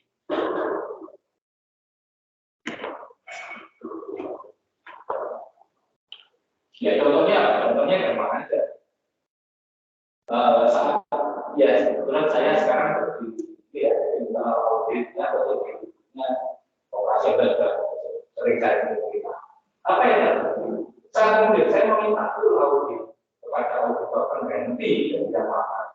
Karena yang kemarin itu kita punya sudah catat sampling itu cuma 2 catat. Sudah dibacakan transaksi di sampling itu cuma sekitar 15 sampai 20%. Saya minta yang audit. Tapi dengan biaya yang kemarin mereka masih saya minta sedikit lebih rendah karena kamu masih baru. Dan saya akan karena di video saya kan sudah jadi masih apa? Tapi saya tidak seperti itu. Saya tidak perlu memakan biaya untuk saya kan, karena saya itu nanti saya akan keliling. Wah, yang namanya yang lain-lain kan tidak pernah didatangi oleh auditor di jauh-jauh dengan usaha. Saya kan tidak pernah datang. Ini itu sama aja kalau kita sama aja kalau nah, kita kan sudah kalah tentang sampling lalu kalau diambil transaksi untuk kredit untuk ini. Tapi kan itu mereka kan saya ini saya mintakan dulu nama A sampai C, nama B sampai E gitu kan. Itu kan kalau belum pikirnya kan sama. Kalau semuanya yang dua, apa? Tapi kemudian nanti klasifikasi mana yang supaya yang sekian untuk klasifikasi berdasarkan apa? Biasanya terus karena ada saya kan sebagai pengawasan mereka kan akhirnya takut kan di bawah ini kalau saya tahu ini karena saya tahu sekali apa yang kami lakukan nyicil yang kita datang itu kan nyicil ya Pak ternyata berat yang lainnya kayak gitu sendiri sudah tahu tahun kemarin tahun masuk tahun kedua sudah pernikahan atau kami sudah baik dan kami tidak minta semuanya kami cuma transaksi karena prosesnya dia juga nah kayak awal itu kan perencanaan bisa berproses pada bukan tahun ini tapi pada mungkin tahun selanjutnya tapi belum level tapi bahwa kemudian saat audit satu sudah ditentukan di awal dia tidak akan berubah kalau prosedur bukan pertanyaan maksudnya prosedurnya itu kemudian bertahapan kami bisa lewati. Nah, bagaimana kemudian kalau pakai laporannya sudah matematis itu urusannya dengan ini tadi proses salah saji tadi apakah kalau laporan itu bukan hanya satu kalau laporan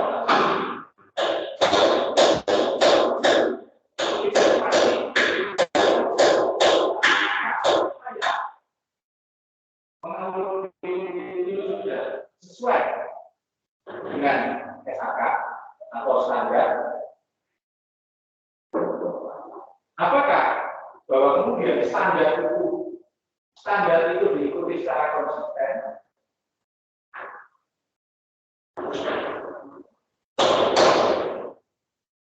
Jadi apa? Tidak boleh berubah-ubah bahwa kemudian bebas dari salah saksi material.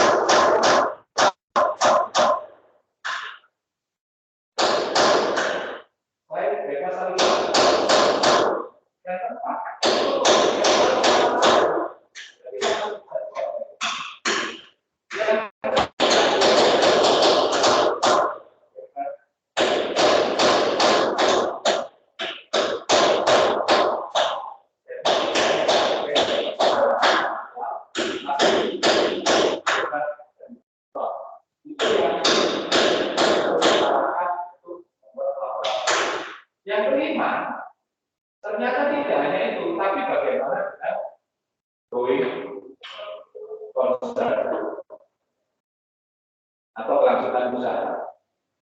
Kelangsungan usaha itu harus bisa dijaga. Setelah ini dibuat baru kemudian baru bisa merumuskan yang namanya opini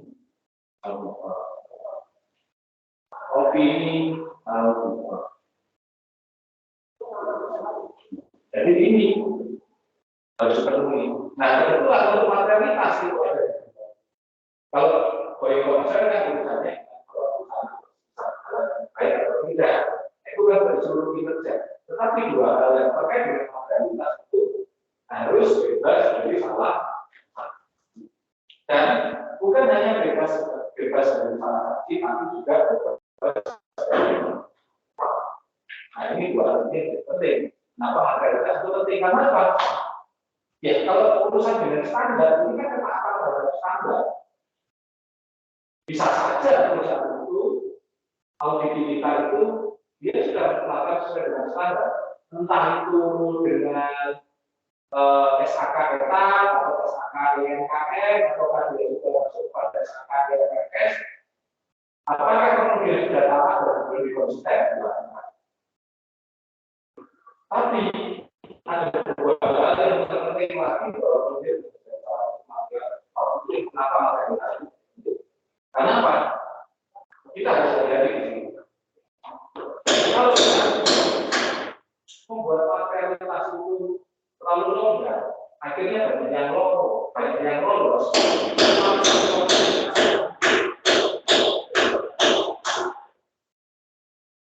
Nah, kenapa urusan dengan perencanaan di audit ini kemudian terkait dengan urusannya dengan kualitas audit.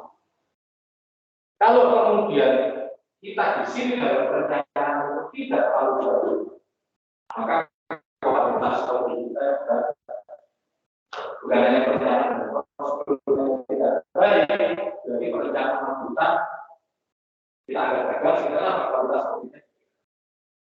Kalau kualitas auditnya rendah, maka tingkat kepercayaan pada auditor pada diri kita itu sudah jadi menurun lagi menggunakan laporan audit. Jadi yang ada di sini ini adalah hasil akhirnya, tetapi bahwa proses yang ada di sini perencanaan dan pelaksanaan itu yang perlu menjadi perhatian dari kita. Kenapa? Pas hanya materialitas, hanya tingkat toleransi, hanya tingkat standar deviasi yang bisa ditolerir.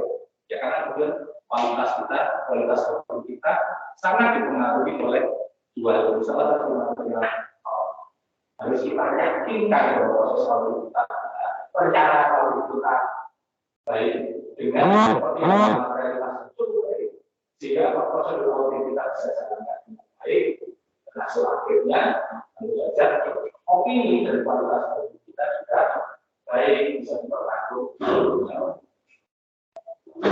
Makanya kemudian kok kayaknya materialitas itu ya atau salah satu yang kita cari dan kita sebagai orang kita lakukan menjamin bahwa perusahaan audit kita itu bebas dari salah satu material dan itu yang paling penting ya. Hal yang ada di konsep ini harus kita bandingkan karena apa konsep ini ternyata menjadi syarat untuk pelaporan audit. Itu yang jadi tanah bumi di pekerjaan audit. Kira-kira begitu yang bisa saya sampaikan. Nah, oke, ya. Ada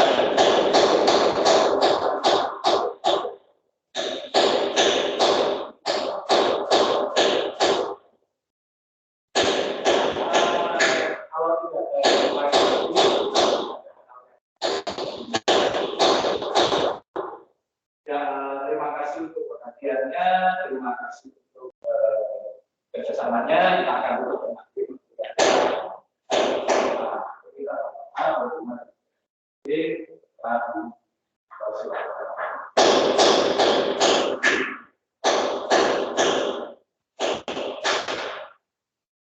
terima kasih, sampai ketemu lagi di besok ya. Terima kasih. Terima kasih.